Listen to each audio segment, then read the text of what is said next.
Hi, I'm the second affirmative speaker. My name is Andrew Nam, and I'll start with our inherency claim, is that 31 states and the federal government still utilize the death penalty, and the death penalty doesn't belong in the U.S. because the system is broken and harmful.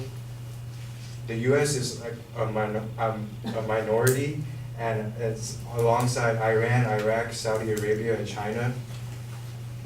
The death penalty is disappearing in 103 countries and have turned their back on the death penalty. Our solvency claim is that abolishing the death penalty would diminish the issues stated above, which are, we would use those resources on rehabilitation instead of retaliation. Loss of death penalty would not be detrimental to the U.S. criminal system, and that there would be no risk of executing innocent defendants. I'd like to start off by refuting some of my opponent's claims, as she states that murderers should be murdered because it gives victims family peace of mind, and that this human will never hurt anybody else.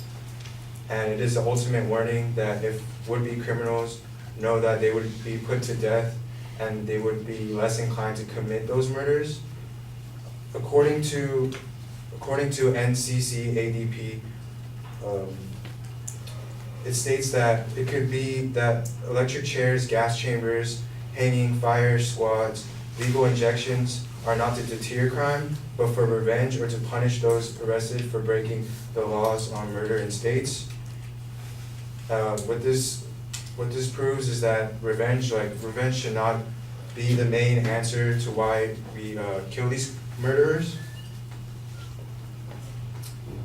I'd like to start off with the first claim is that death penalty is inefficient and it's very costly. According to the MarshallProject.org, prosecutors and defense attorneys often spend more than a year preparing for these death penalty trials. But due to this, more time is spent on these trials, and more experts and lawyers can get involved if the death trial gets more complicated. And all this money comes from the state. Another piece of evidence I found on the MarshallProject.org states that David Powell was executed in 2010 for shooting an Austin police officer in 1978. His death sentence was reversed twice, meaning that the county had to pay not for one trial, but for 3 of them. This proves that the system is unjust and can make mistakes. Our second claim is that the death penalty is racist, arbitrary, and particularly unfair to the indigent defendants. According to the AmnestyUSA.org, African Americans are treated more harshly when they are defendants, and their lives are accorded less value when they are victims. All white or virtually all white jurors are still commonplace in many localities. This proves that there's a lot of bias through the death penalty and the trials and the jurors. Another piece of evidence found on the New York Times is that since 1976, Texas has carried out 470 executions. When Mr. Taylor was executed, it was reported that he was only the second white person in Texas executed for killing a black person. And another claim I'd like to propose is that the death penalty is immoral. According to the .co.com, it states that a society that deliberately kills some of its members reduces the value it places on life. This will be reflected in the culture at large.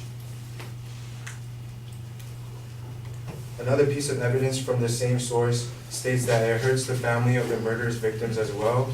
And while the murderers obviously did something wrong for the most part, their families did not. So their families would get might need emotional professional help in those situations, and when the family had nothing at fault.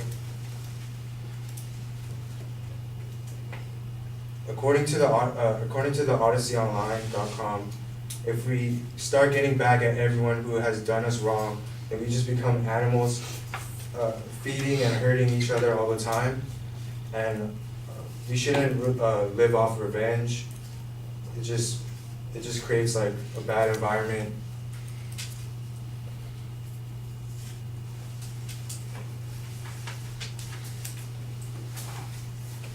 And lastly, I would like to present the claim that the death penalty doesn't deter crime. According to the AmnestyUSA.org, 27 years after abolishing the death penalty, Canada saw a 44% drop in murders across the country. Although this might not be the US, this is a prime example of what abolishing the death penalty can do for the US, which is reduce murder rates.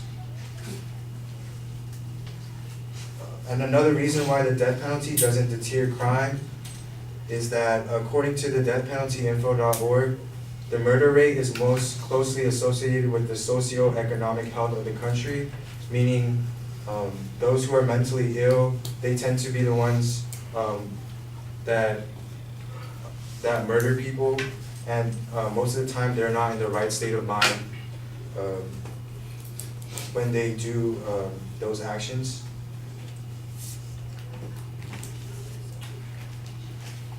Another statistic from the deathpenalty.org states that in 2016, the average murder rate of death penalty states was 5.4, while the average murder rate of states without the death penalty was 3.9. This proves that those without the death penalty have a lower murder rate.